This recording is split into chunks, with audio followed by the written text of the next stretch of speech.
จากแม่ฉันไผนอพักอยู่หม่องนั้นคนไกลบ้านคือเฮา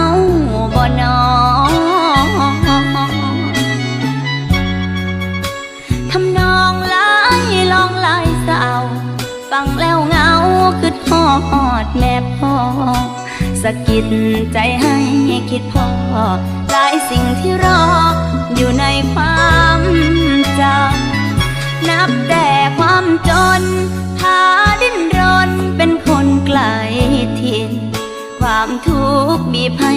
ต้องดิ้นยากงานบ่เศร้าแต่เศร้าหอดคำปากลายหลายปีติดต่ออยู่กทมบ่ได้ฟังลำคืนนี้เหมือนแค้นไทยถามว่าลืมทางเมื่อบ้าน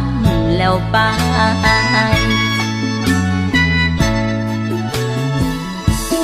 เป็นผู้ใด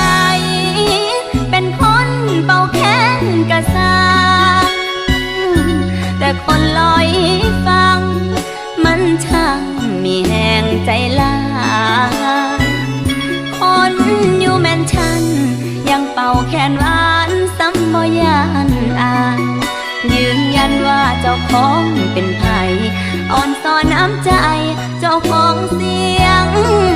แคนลายสู้เสน่ห์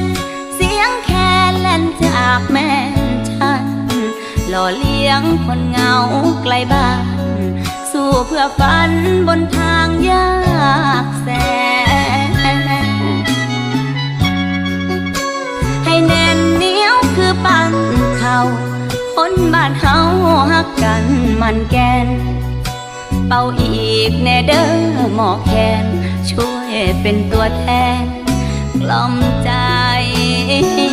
ไกลบ้าน